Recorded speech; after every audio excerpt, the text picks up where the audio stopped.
아멘. 이 시간 하나님 말씀은 마가복음 6장입니다.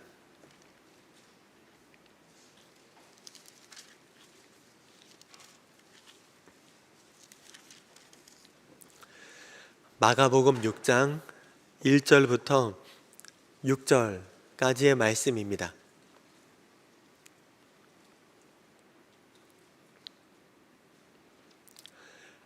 이 시간 함께 하나님 말씀 마가복음 6장 1절부터 6절까지 말씀을 받들어 읽겠습니다. 거기에서 예수께서 거기를 떠나사 고향으로 가시니 제자들도 따르니라. 안식일이 되어 회당에서 가르치시니 많은 사람이 듣고 놀라 이르되 이 사람이 어디에서 이런 것을 얻었느냐? 이 사람이 받은 지혜와 그 손으로 이루어지는 이런 권능이 어찌 됨이냐? 이 사람이 마리아의 아들 목수가 아니냐? 야고보와 요셉과 유다와 시몬의 형제가 아니냐? 그 누이들이 우리와 함께 여기 있지 아니하냐? 하고 예수를 배척한지라. 예수께서 그들에게 이르시되 선지자가 자기 고향과 자기 친척과 자기 집 외에서는 존경을 받지 못함이 없느니라 하시며 거기서는 아무 권능도 행하실 수 없어 다만 소수의 병자에게 안주하여 고치실 뿐이었고 그들이 믿지 않음을 이상히 여기셨더라. 이에 모든 촌에 두루 다니시며 가르치셨더라. 아멘. 오늘부터 명절 연휴가 시작됩니다. 오늘도 이렇게 새벽에 성전에 나와 예배하시는 성도님들을 뵈면 정말로 대단하신 것 같습니다. 한 가지 안내해드리면 오늘과 내일은 새벽 예배가 마치면 좀 개인 기도를 하실 시간을 드린 후에 그 교회 문을 전체적으로 닫습니다. 교역자들과 교직원들도 오늘과 내일은 명절 연휴로 방문을 하게 돼서요.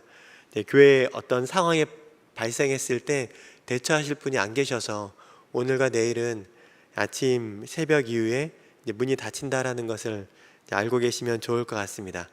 우리 모든 성도님들도 명절 연휴 즐겁고 안전하고 가족들과 평안한 시간을 보내실 수 있기를 간절히 소망합니다.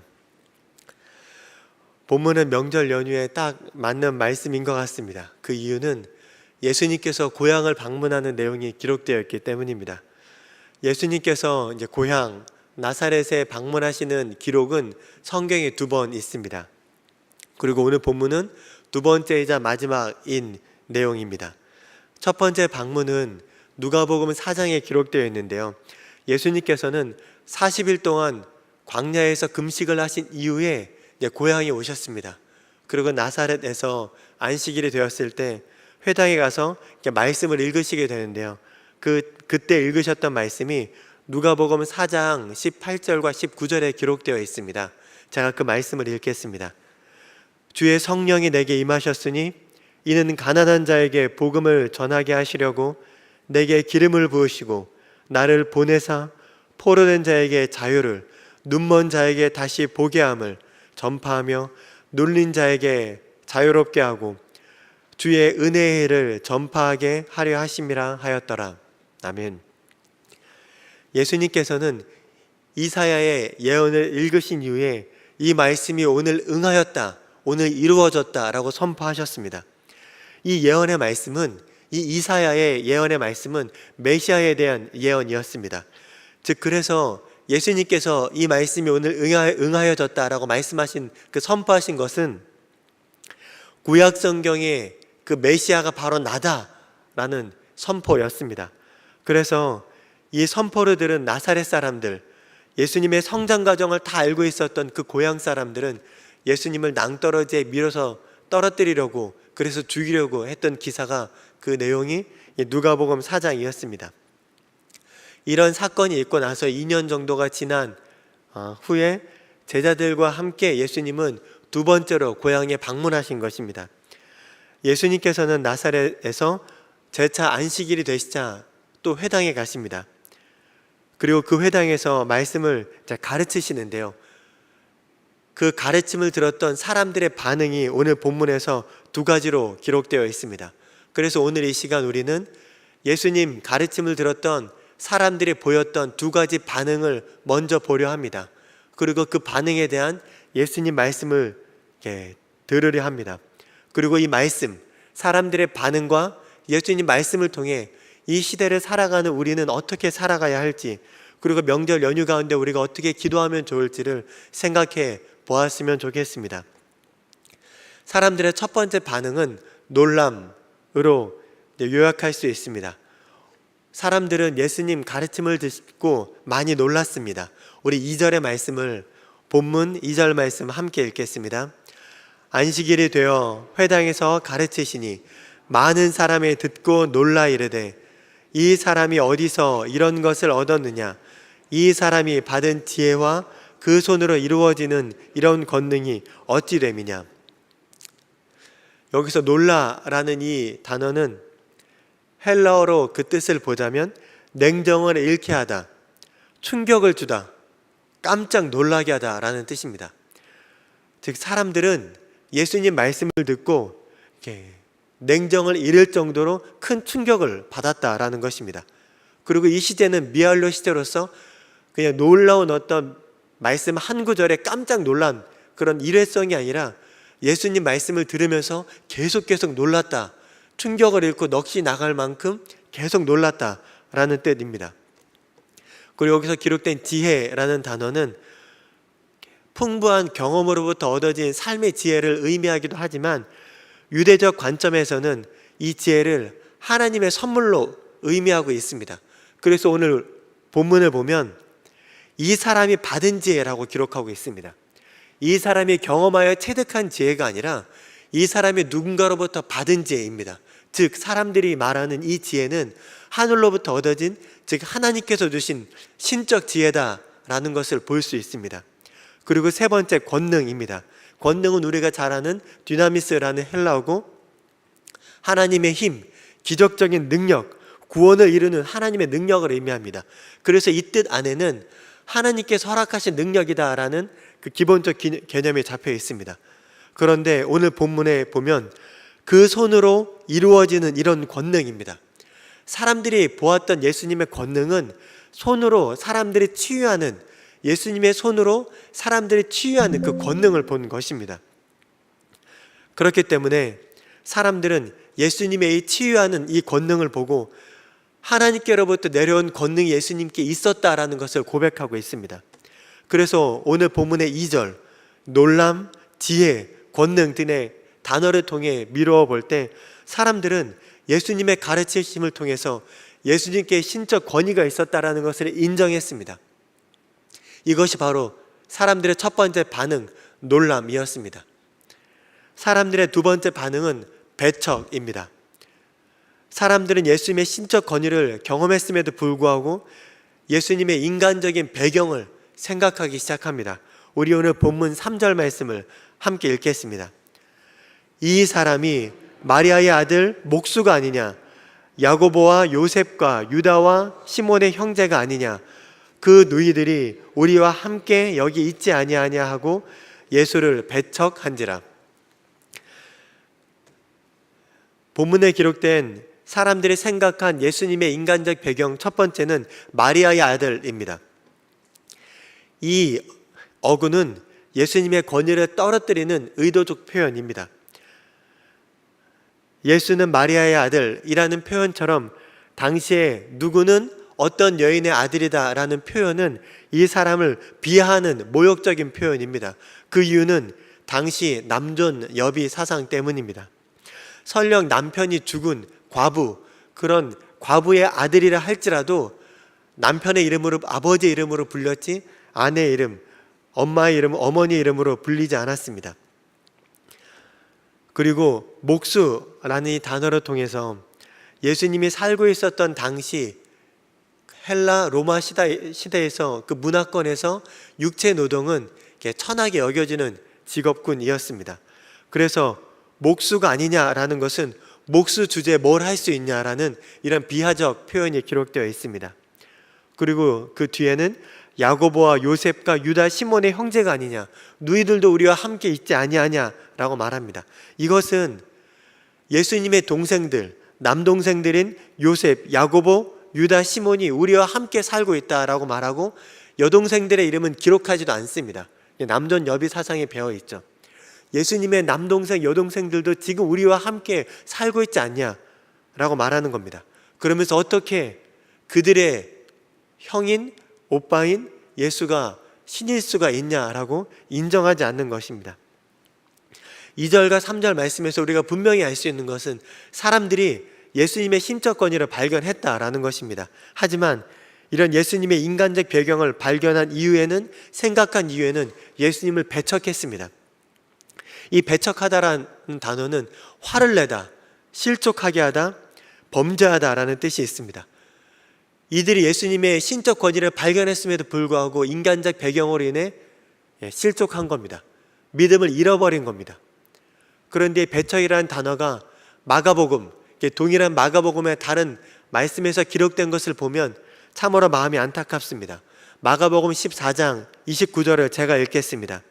베드로가 여짜오되 다 버릴지라도 나는 그리하지 않겠나이다.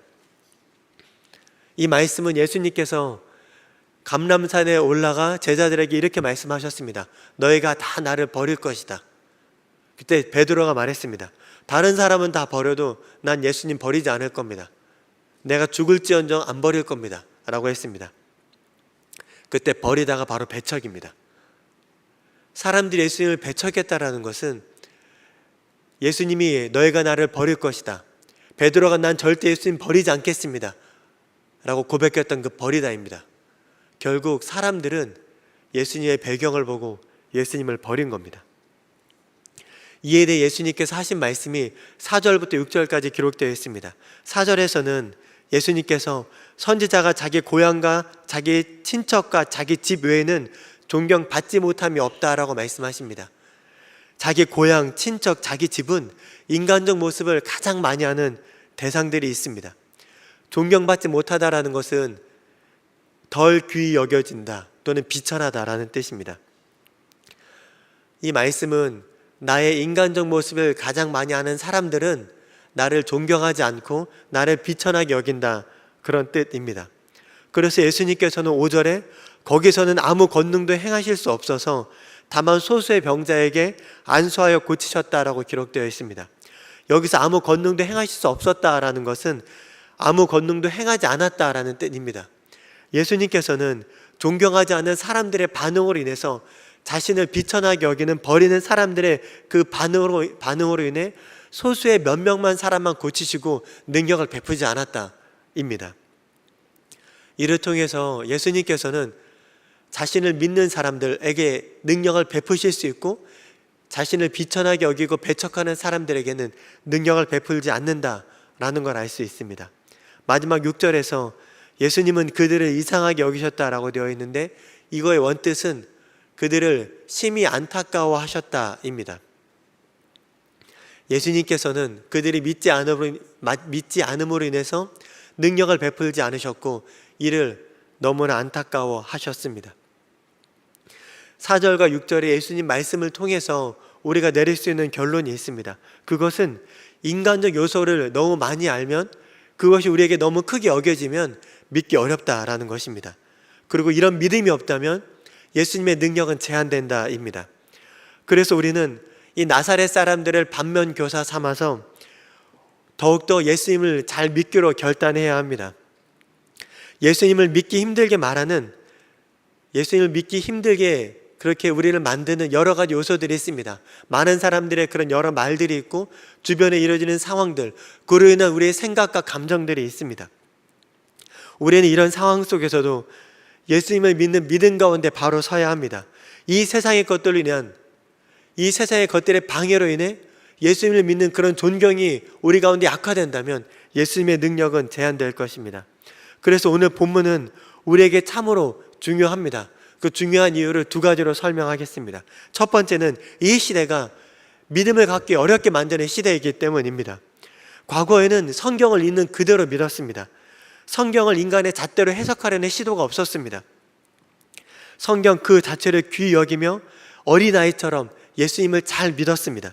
그래서 과거 우리나라에는 정말로 불일 듯한 하나님의 능력들, 성령의 역사가 많이 나타났습니다. 우리의 부모님 세대, 우리의 조부모님 세대는 정말로 어린아이처럼 성경을 믿었고 예수님을 믿었고, 그래서 우리나라에는 이 세상에서 찾아볼 수 없는 그런 유례없는 놀라운 부흥을 경험했습니다. 하지만 이 시대 가운데 우리나라에는 너무나 많은 성경을 반하는 생각과 그런 기조가 많습니다. 이성과 과학으로 성경을 분석하려 합니다. 그러면서 우리가 가지고 있는 그런 논리, 그런 이성과 성경이 상충되면 성경을 비천하게 여깁니다. 귀히 여기지 않습니다. 그리고 배척합니다. 이런 우리의 인간적 교만의 태도로 말미암아 하나님의 능력은 제한되고 있습니다. 그리고 이런 흐름 가운데 우리의 많은 사람들이 믿음의 길에서 떠나고 있습니다. 더욱더 우리의 다음 세대는 이런 흐름을 버텨내기에는 너무나 힘듭니다. 그래서 너무나 중요한 것이 있다면 우리는 어린아이처럼 인간적 예수님의 어떠한 배경을 생각하지 않고, 나사렛 사람들처럼 예수님의 어떠한 부정적 배경을 생각하지 않고 예수님을 향한 흔들리지 않는 믿음을 갖는 것, 이것이 우리에게 너무나 중요합니다. 그리고 오늘 본문이 중요한 두 번째 이유는 오늘부터 명절 연휴가 시작되기 때문입니다. 성도님 가운데 명절 연휴를 통해서 가족들에게, 친척들에게 복음을 전하려는 분들이 많이 계실 겁니다. 그런데 우리가 고향이라는 땅에서 명절 연휴 가운데 만나게 될 가족과 친척들은 우리의 인간적 배경을 가장 잘 아는 사람들입니다. 우리 어릴 적 모습, 어릴 적 했던 실수와 잘못된 모습을 가장 많이 아는 사람들입니다. 그래서 그들에게 복음을 전하는 것은 너무나 어렵습니다. 그럼에도 불구하고 오늘 말씀을 통해 우리가 기억해야 할 것은 계속적으로 복음을 전해야 한다라는 것입니다. 이번 명절에는 친척들이, 가족들이 복음을 받아들이지 않을 수도 있습니다. 예수님도 처음엔 그랬습니다. 오늘 본문에서 나사렛 사람들은 예수님을 배척했고, 나중에 말씀을 보시면 예수님의 가족들도 예수님을 미친 사람 취급했었습니다. 하지만 나중에 예수님의 가족들은 예수님을 믿습니다. 예수님의 남동생인 야고보는 예루살렘 교회의 수장이 됩니다. 마찬가지로 오늘 우리가 만나게 될 가족들은 예수님을 지금은 믿지 않을 수 있습니다. 하지만 우리가 계속적인 믿음으로 나아가며 복음을 전하게 된다면 언젠간 예수님의 동생들이 예수님을 믿는, 예수님을 전하는 사도가 되었던 것처럼 우리의 계속적인 이 복음 전파를 통해서 가족들이, 친척들이 구원받는 역사가 분명히 이루어지게 될 것입니다.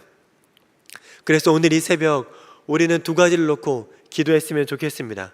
첫 번째는 우리의 흔들림 없는 믿음을 위해서입니다. 믿음으로 살아가는 것이 너무나 어려운 이 시대 가운데 우리가, 또한 우리의 다음 세대가 믿음 가운데 설 수 있도록, 우리 친척들 가운데 믿음 생활하시는 분들이 있다면 그들의 믿음 또한 견고해질 수 있도록 기도했으면 좋겠습니다. 그리고 두 번째로는 우리가 명절 가운데 만나게 될 가족과 친척들이 이번 명절을 통해서 예수님을 믿게 되는 은혜를 허락해 달라고 기도합시다.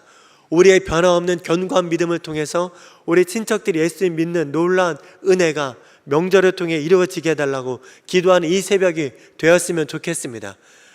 예수님께서 분명히 자신을 배척한 사람들로 인해서 너무나 마음이 안타깝게 여겼다라는 그 말씀을 기억하면서 오늘도 하나님께서 안타까워하실 것을 기억하며 하나님의 놀라운 역사가 나타날 것을 믿고 기도하는 시간이 되었으면 좋겠습니다.